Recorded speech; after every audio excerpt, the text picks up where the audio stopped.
Good morning, student. So, this is the second part of this reading comprehension. First topic which we have learned was do not overemphasize. अब जो second topic है वो है do not memorize. You do not need to memorize every word present in the passage. Understanding the flow, structure, and the main point of the passage should be very priority for factual or specific point. Question you can always read the passage. So basically जो second point है यहाँ पे बताया गया है कि अपने को मेमोराइज नहीं करना है, याद नहीं करना है, बिकॉज एग्ज़ाम में ये होगा आपका 3 to 4 मार्क्स का मिनिमम या मैक्सिमम 3 to 4 मार्क्स. सो अपने को मेमोराइज नहीं करना है, बट एक चीज़ क्या करनी है, जो आपको क्वेश्चन दिया होगा फर्स्ट आप क्वेश्चन को पढ़ लेना, उसके बाद पैराग्राफ में पैसेज में जाके रीडिंग करना ताकि आपका भी फ्लो बना रहे. तो अपने को मेमोराइज करने की ज़रूरत नहीं है. फर्स्ट क्वेश्चन पढ़ लेना, फिर पैराग्राफ में और पैसेज. तीसरा point, do not read the passage first. Passage को पहला मत पढ़ो. Always go through the question first and then the passage. सारे क्वेश्चंस जितने भी दिए हुए हैं उसको पहले आप पढ़ो. क्यों? एक रीज़न है कि क्वेश्चन को पढ़ोगे तो जब आप पैराग्राफ जैसे कि 4 क्वेश्चन दिया होगा, 4 क्वेश्चंस को आप पढ़ोगे, उसके बाद आप पैसेज में जाओगे तो आपको एक आइडिया रहेगा कि यार मेरा जो क्वेश्चन है वो क्या है. उसके हिसाब से फिर आप जब रीडिंग में जाओगे तो आपको एक बेनिफिट होगा, एक प्लस पॉइंट होगा. So do not read the passage first. तो पहले क्या रीड करना चाहिए? पहले हमको क्वेश्चन रीड करना चाहिए. Fourth point, do not over emphasise on vocabulary skill for reading comprehensions. So यहाँ पे बोला गया है कि अपने को ज़्यादा उस पर दबाव नहीं डालना है. किस में? वोकेबुलरी में. इट मीन्स यहाँ पे क्या बोला है, वोकेबुलरी मतलब क्या होता है कि having a strong vocabulary is the great, however having Shakespearean vocabulary will not prevent you from understanding the passage. So do not put yourself under the stress in the area. And while reading the passage, make sure that you understand the gist of the passage and do not get stuck on particular words. तो इधर बोला गया है कि भाई देखो, तुमको अगर कोई वर्ड्स आते हैं तो वो तुम यूज़ करो, मगर कहीं से भी कोई भी ऐसा हार्ड वाला वर्ड यूज़ मत करो लिखने के लिए. मतलब इतना तुम बन जाओ कैपेबल कि भाई तुम अपना ओन वर्ड से भी समझा सको. अगर ओन वर्ड्स नहीं होता है तो इसमें जो वर्ड्स दिया है वो यूज़ करो, मगर ज़्यादा ओवर एम्फसाइज मत करो, यानी कि ज़्यादा बताने की मत कोशिश करो, शो ऑफ करने की मत कोशिश करो अगर वो वर्ड्स के बारे में तुम्हें नहीं आता हो तो. ये चौथा पॉइंट. पांचवा point, do not spend time on reading comprehension that you can not comprehend at first. तो इधर क्या बोला गया है, at time when we come across a passage that we are not able to comprehend, if you are struggling with one such passage in exam, make sure you have the patience to avoid such a passage. Focus on one that you can manage easily. Go back to the tricky passage in case of absolute necessity. तो exam के time में ऐसा हो सकता है कि आपको समझ में ना आए पैसेज के बारे में, तो यानी कि पूरा पैसेज जो है वो पढ़ने जाओगे तो उसमें कोई एक ऐसा पैसेज तो मिलेगा जिसमें कन्फ्यूजन होगा.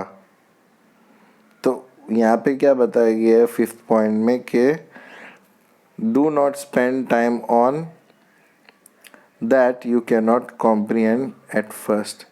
तो भाई ये पैराग्राफ है, ये इसमें तुम फंस रहे हो तो उस पे मत जाओ. उसके अलावा दूसरे जो पैसेजेस है उसको पढ़ो ताकि तुम रुको ना, तुम आगे चलते जाओ, फिर बाद में उसको देख लेना क्या करना है. 6 point, do not think the correct option Do not think the correct option would come from the outside the passage.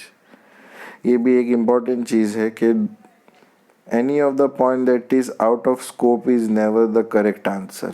The right answer is always the based on the information given with the passage. Do not focus on any of the option that distract you from the passage. एक चीज़ clear है कि जो passage दिया है उसी के अंदर answer है. बाहर का कुछ लेकर मत आओ आंसर, या बाहर का कुछ ढूंढ के मत लाओ answers. Number 7 point, do not really on trigger words. तो ट्रिगर वर्ड्स क्या होता है? You might get trapped in the web of trigger words if you don't read attentively through the passage. A passage may focus on the point for quite a bit of sentence and then change it towards the end with trigger words. But or however, this will usually confuse reader, skim through the passage or rush through it. सो यहाँ पे क्या बताया गया कि कभी कभी कोई ऐसे वर्ड्स भी आपको आएंगे ट्रिगर वर्ड जो पूरा कंफ्यूज करेगा. कोई ऐसे वर्ड जो बिल्कुल ही नहीं आते हो, तो उसके लिए हमें घबराना नहीं है. बट वो आपके आजू बाजू के वर्ड से वो वर्ड जब मैच होता है तो आपको अंडरस्टैंड में लाना होगा कि भाई ये वर्ड हमें क्या समझाने की कोशिश कर रहा है. ओके, नंबर 8 पॉइंट जो है मेक अ नोट. बट मैं आपको ये सजेस्ट नहीं करूँगा कि नोट्स बनाओ, बिकॉज हमारे पास ज़्यादा टाइम नहीं होता है जब हम लोग इंग्लिश का सब्जेक्ट लिखते हैं एग्ज़ाम में. While reading obscure abstract text, make sure you make some quick notes for reading ready reference. You can write the general flow, structure, paragraph-wise flow and important points. Remember that you do not have make really long notes. Just make a quick note of the important marks point in the passage. So comprehension में मैं 8 point का आपको इतना suggest नहीं करूँगा. But हाँ, आपको notes बनाना भी नहीं हो तो एटलीस्ट आप क्वेश्चन पेपर में पेंसिल से अंडरलाइन कर सकते हो कि हाँ ये क्वेश्चन इससे रिलेट करता हो, ताकि आपको लिखने में टाइम ज़्यादा ना जाए और आपका टाइम बच जाए. Number 9 point, try to preempt question. This is really difficult skill, but if you can master this, you will surely be the king of reading comprehension.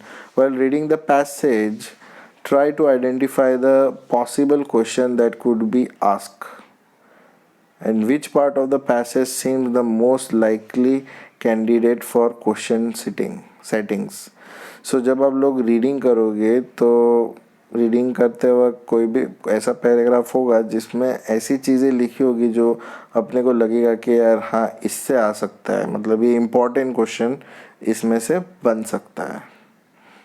ये 9 पॉइंट भी इतना मैं सजेस्ट नहीं करूँगा. 10 point, opening and closing paragraph require extra focus. ये 10 point important है. Opening and closing paragraph require extra focus. क्यों ये इतना इम्पॉर्टेंट है? Questions such as the main idea question are based on the overall subject of the passage, and majority of the time the answer for the questions type line in the first and last paragraph of the passage. Ensure you drive the maximum possible information from this paragraph.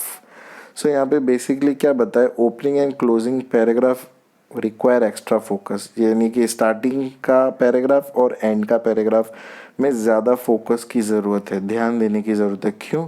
क्योंकि इसी के बीच में से ज़्यादा questions arise आते हैं. Means अगर आप स्टार्टिंग के और एंड के पढ़ोगे तो ज़्यादातर चांसेस है कि उसी में से क्वेश्चन आए आपको.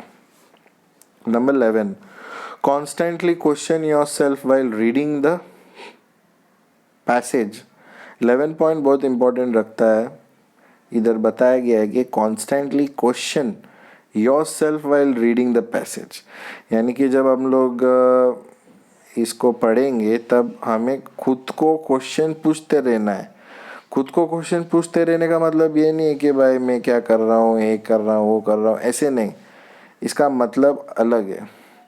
इन order to maintain your concentration while reading, make sure that some basic question keep playing at the back of your mind। यानी कि जैसे कि आपने रीडिंग कॉम्प्रिहेंशन का पहला क्वेश्चन पढ़ा कि राहुल कहाँ रहता है, तो वो क्वेश्चन आपके माइंड में होना चाहिए पैराग्राफ रीडिंग करते टाइम।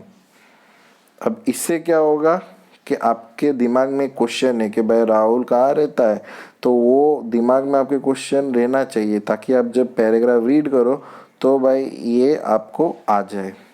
इसके लिए 11 पॉइंट इम्पॉर्टेंट है कि constantly question your self while reading the passage.